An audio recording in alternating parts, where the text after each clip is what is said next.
Warning, the following audio transmission will forever change your outlook on society. You will no longer believe the narrative. You are about to wake up and see things for what they really are. News, facts, and opinions.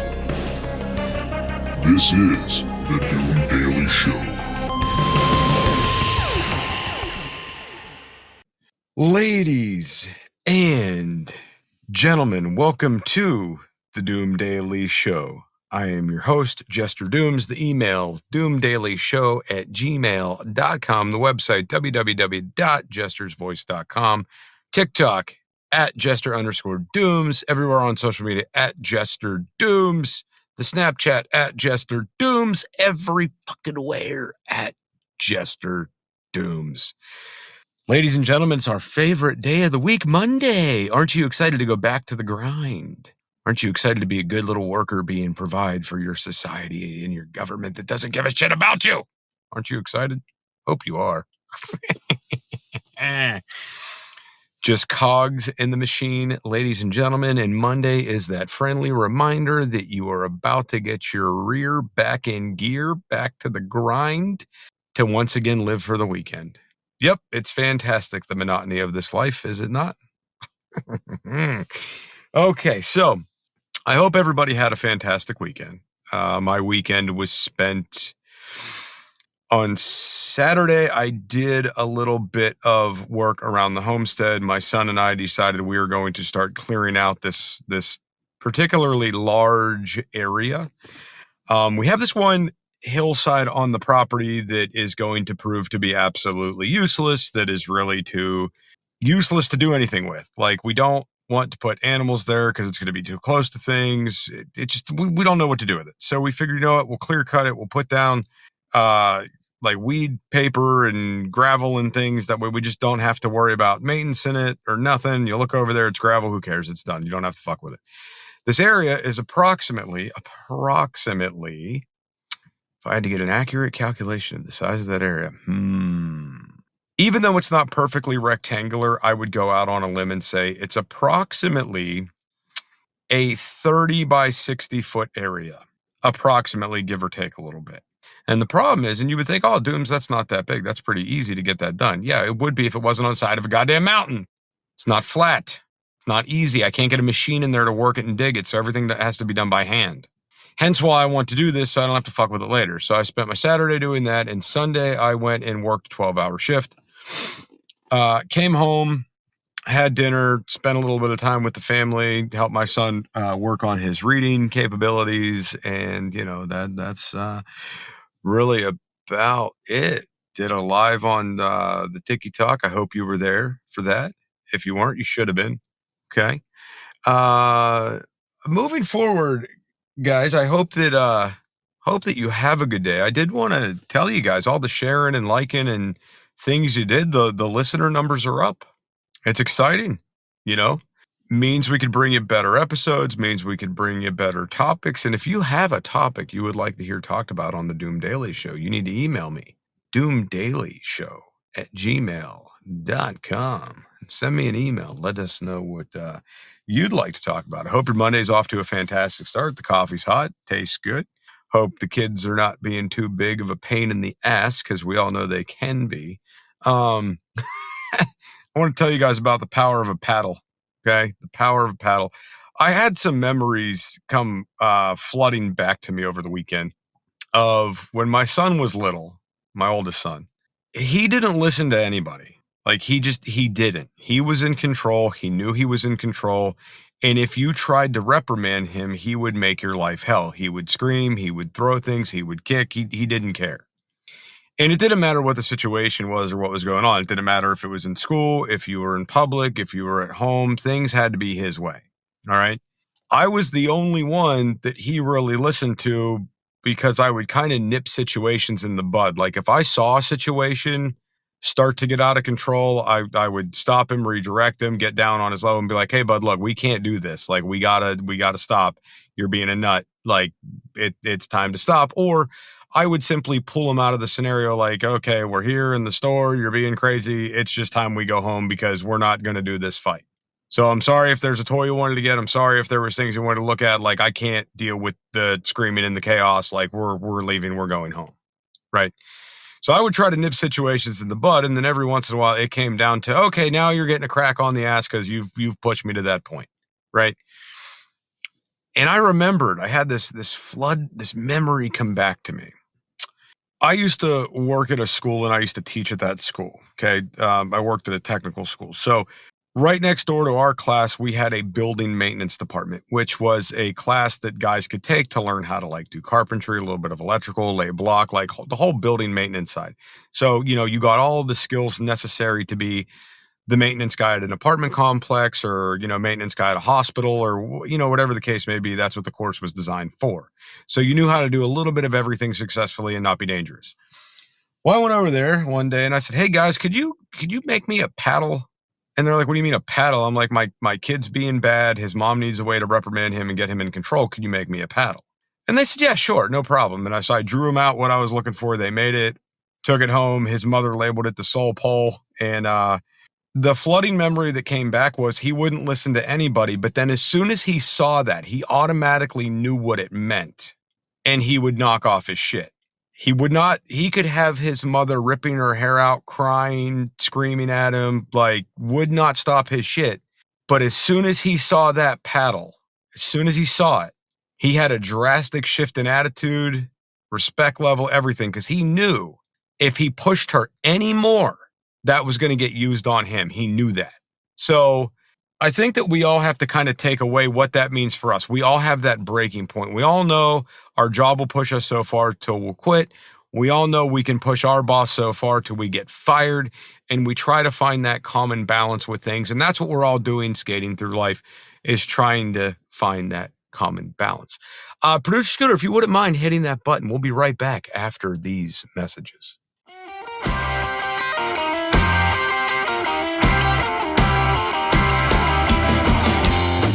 Hey, Producer Scooter here. First off, thank you for downloading and participating in the wide world of Jester Doom. Please be sure to check out jestersvoice.com website. Everything you want to know is located on jestersvoice.com.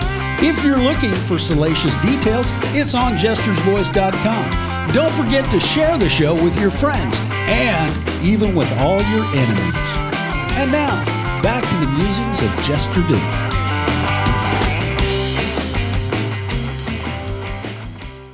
Ladies and gentlemen, welcome back to the Doom Daily Show. I am your host, Jester Dooms. The email, doomdailyshow@gmail.com. Everyone on social media @Jester Dooms. Okay, so let's go ahead and get into a few news articles, shall we? There was a few things that popped up over the weekend that had really piqued my interest. And I was going back and forth of like what things to cover. And I think that I want to get to this one first, just because I feel like it's not going to go that crazy in the media, but I want you guys to know about it. On the Epic Times, FBI director says hunting stand found near Trump's Air Force One exit area. FBI Director Kash Patel and the Secret Service confirmed that a hunting stand with a line of sight to Air Force One's exit area was found near the Palm Beach airport before President Donald Trump was set to arrive. In a post on X on October 19th, Patel confirmed in an exclusive statement to Fox News that the FBI and Secret Service are investigating the matter. No person has been linked to the stand, he said.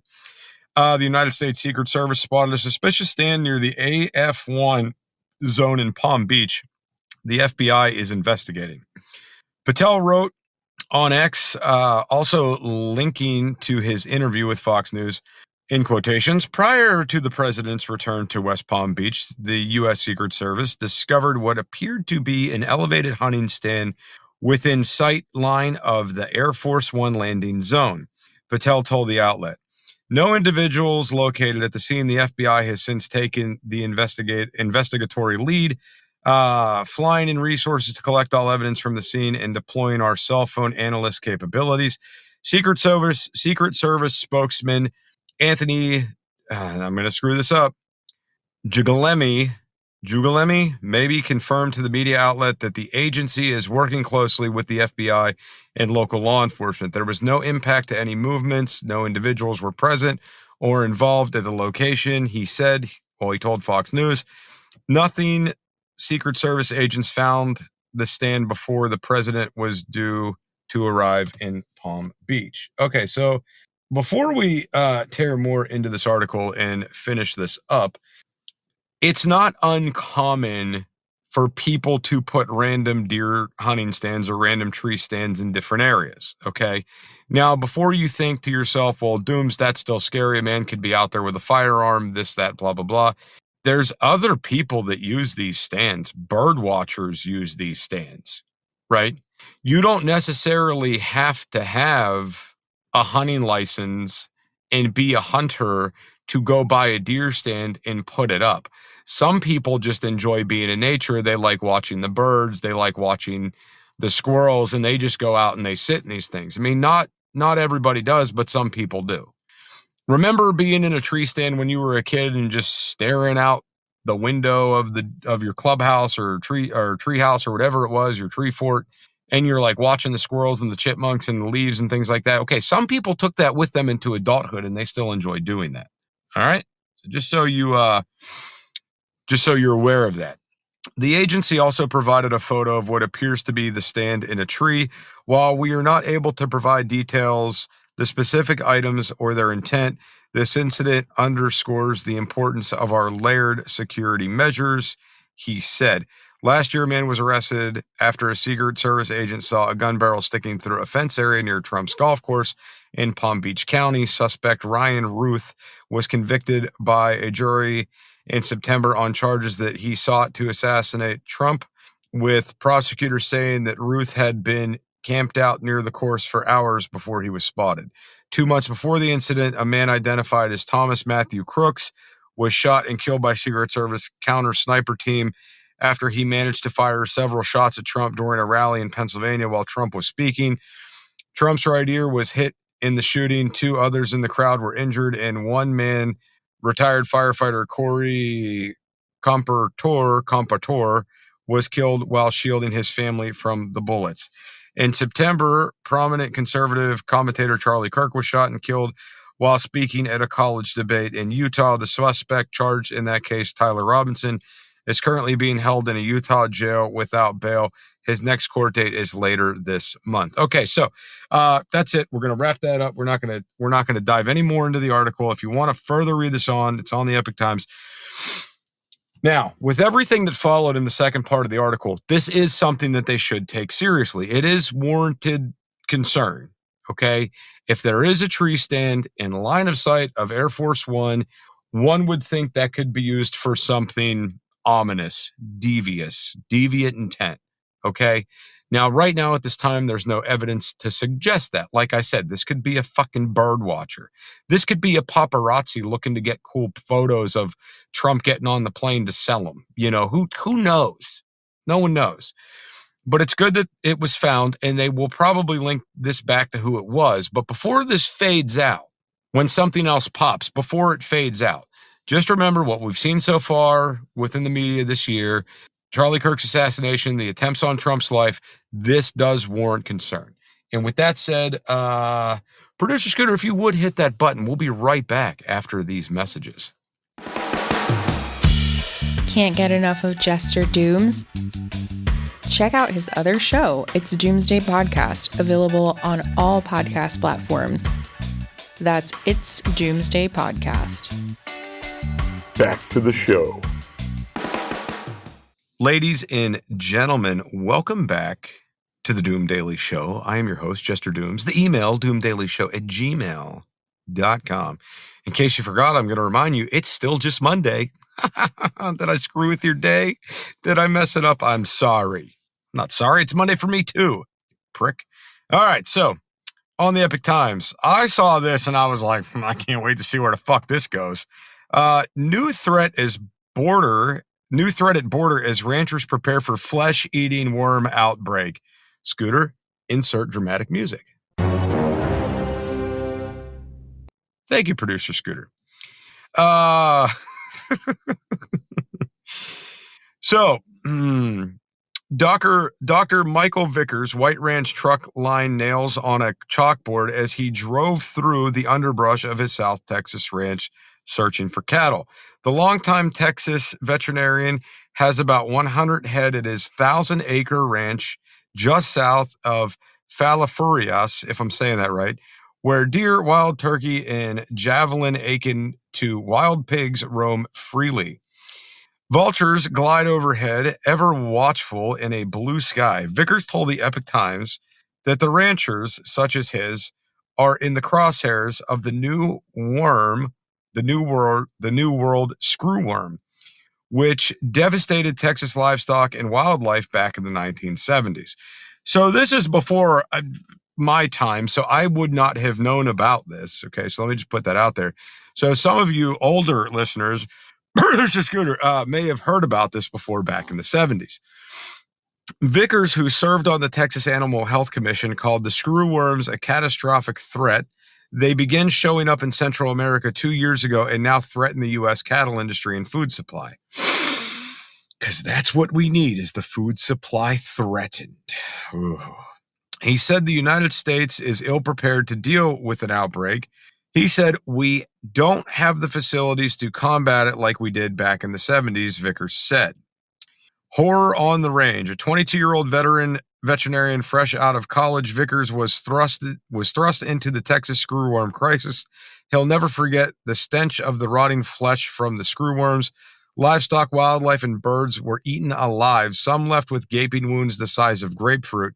Screwworm flies will also infect people, such as a case was documented at a Maryland hospital in August after a person returned from a visit to El Salvador. In quotations, we've even had some people in some nursing homes here and some elderly people die from screwworms, which the large lava getting in their nostrils and migrating up toward their brains, Vickers said in a previous interview. The ears of the cattle and horses were eaten off, and sometimes the worms would eat into the middle ear. He said some had their eyes eaten out. Vickers would use a dart gun to knock out infected animals so he could kill the worms burrowed into their flesh, then treat the wounds. In those days, he used Pink Lady, a substance, the color of Pepto-Bismol, or a black tar medication called Smear 62. Both contained now banned pesticides and chemicals, although there is currently an FDA-approved Pink Lady wound dressing on the market. When Vickers came across animals too far gone, he would euthanize them. Some ranchers shot terminally ill animals to put them out of their misery.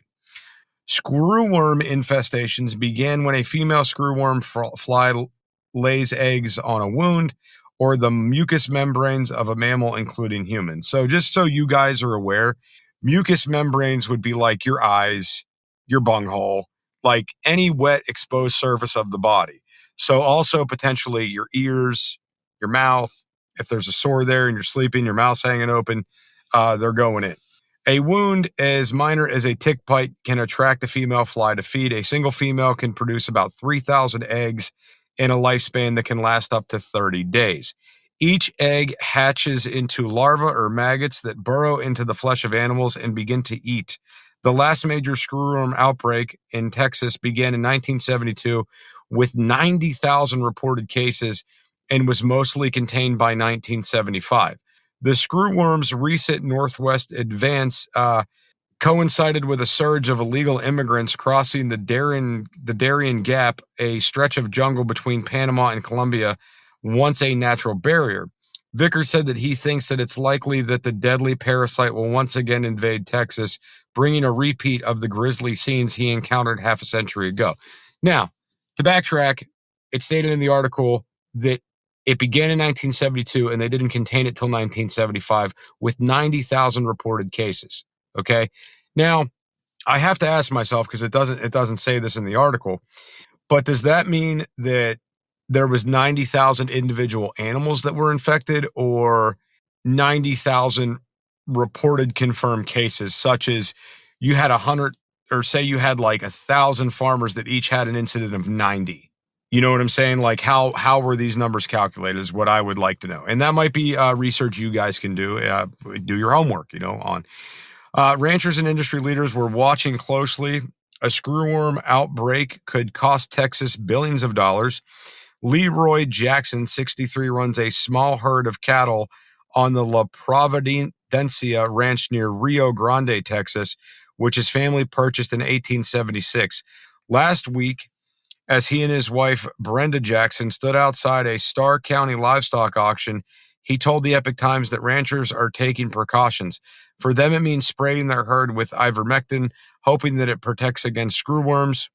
In quotations, I'm not going to lose the herd just because I'm being lazy, he said. So the article goes on and on. You can find it on the Epic Times, but I want to tear into a couple little things with this article. The first one is okay, yes, Texas economy will be drastically affected by this if they go through the loss of cattle like they did before. Okay. There's a few different things I have an issue with that are going to be concerning if this actually does happen and this outbreak goes wild. The first thing is Americans consume a shit ton of beef. Shit tons. Everywhere you go, there's beef. There's beef jerky at 7-Eleven. There's all beef hot dogs at 7-Eleven. There is burgers at all the fast food chains. You go to a steakhouse. Guess what's there? Beef. Right. So, I mean, the reality is Americans have a very protein dense diet, and it is coming from a lot of these fast food chains that buy shit on the cheap, market up, and turn this into, billions of dollars of profit every year. So, and I know what you're thinking. Well, Dooms, if we can't eat the beef, we'll eat the chicken, we'll eat the pork, we'll eat this, we'll eat that, whatever. Yeah, sure, you will, I'm sure. But how often do we have an outbreak of bird flu? It's pretty damn often we have that happen. So we see the poultry industry getting threatened and affected all of the time. Okay. Now, what I think would be some shining light, but also scary. Again, I go back to the drone technology and how great it is. If they developed a surefire pesticide to kill these things off and prevent them from coming up, and they put these things on drones, and because we do have sprayer drones. I met a guy that does this for a living where he crops dust fields with drones. And he can cover more ground with his drones and refill faster than a pilot in a small aircraft can. And he could cover more ground very quickly. It goes up, it's right off doing its job. It comes back, it lands, they refill the hopper, it's up, it's doing its job, it comes back, it lands. Like, it is so much faster and quicker and precise because that drone can move at whatever speed you want and deliver any coverage it wants. That plane can't slow down to a hover and dump stuff. Helicopters can. But anyway, so just to go back to this, if they found a way to combat it like that, that'd be fantastic. But then you run the risk of killing off native wildlife. You run the risk of poisoning our water supplies. And there's a whole other laundry list of things that could be a negative outcome of this. Okay. And if the theories are correct that this man has, that these were brought in with illegals, which I don't doubt it. A lifespan of 30 days, they're laying in wounds. Anybody that, okay, a wound as small as a tick bite is what they're saying that these will feed off of, lay eggs in, and then come over, right? In the audience, how many hunters do I have? How many woodsmen do I have? How many fishermen do I have? Outdoorsmen? How often are you out and you get a cut, a scrape, a scratch? You're like, it's fine. And you just keep on trucking. You fall, you scrape your knee, you keep on trucking. You have a thorn get you in the neck, you pull it out, you keep on trucking. You're going through the briars, a thorn gets you in the side of the hand. You're like, shit, you flick it out and you keep on going. You're bleeding, you wipe it off, you keep going. Now think about illegals coming up, going through fucking jungles and through bushes and through, these vast areas where they're not bringing first aid kit supplies. They're not doctoring wounds. They're just coming in 30 days. I think it would be very interesting to see how many people are affected by this when they're coming through across the borders. How many people came in, immediately seeking medical attention, and that's a number, actually, ladies and gentlemen, that's a number that you don't really hear about either, is it? You've got illegal immigrants coming up through the southern border doing this extreme journey. They got to be showing up with sprained ankles, infections, sepsis, heat exhaustion, twisted ankles, broken bones, lacerations, needing stitches. I mean, I'm sure it's a very extensive list of medical needs when they get here from the journey. Where the fuck is that list? That would be a good one to know, because I'm going to assume, and I don't know anybody that works in that field, or I would ask that question, can you turn away an illegal immigrant that needs medical attention when they get to the border? And if the answer is no, you can't, I bet that would explain a fucking lot about why we're seeing such high numbers for illegal immigration. Is that the golden ticket that we've never heard about? Is that you're in? You get here, you need medical attention. Boom, they send you to a hospital. You're documented now. They know where you're at. At least you're here and you're documented. They can't send you back because you require medical treatment.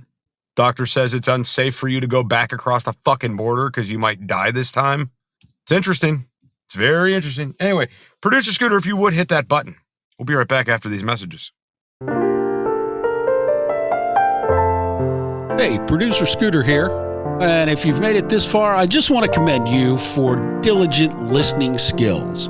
But also, I want you to take a moment, since you've come this far with us, send an email to doomdailyshow@gmail.com. Let us know where you're listening from. If you have any ideas for something you'd like Jester to address or talk about, send us an email. That's doomdailyshow@gmail.com. Thanks for listening.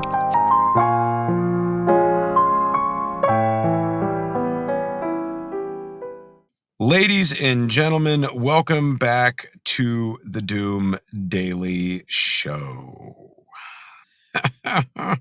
So, Producer Scooter and myself had a conversation yesterday about whether or not I should cover this and how I should go about doing this, and tried to give me a little bit of, a little bit of mentoring advice.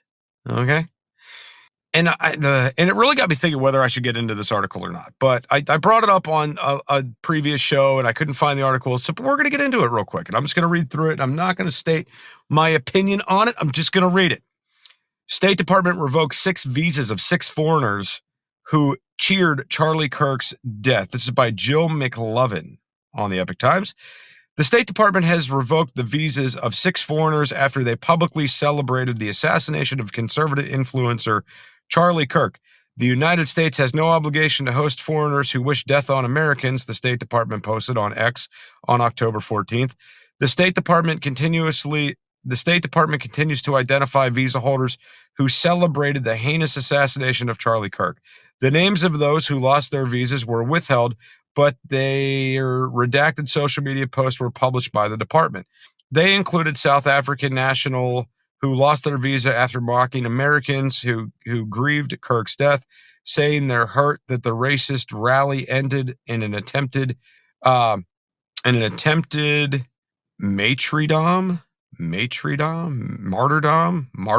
I don't know.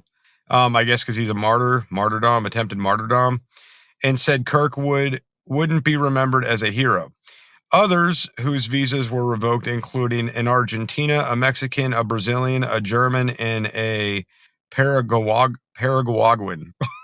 God. Aliens who take advantage of the America's hospitality while celebrating the assassination of our citizens will be removed, the State Department posted. So, like I said, I am not going to give you my full-on opinion on this. You can go back on the Epic Times and you could read the full article, but there it is. This is what I was referencing last week.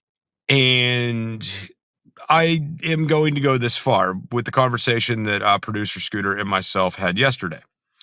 These people are not American citizens, therefore they do not qualify for the First Amendment right of freedom of speech. They do not, okay?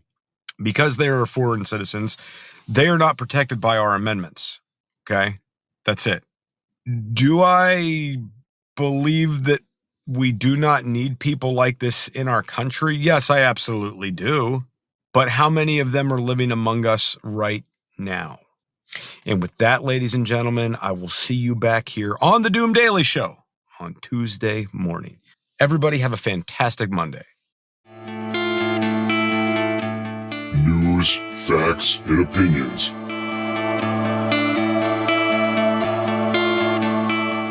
This is the Doom Daily Show.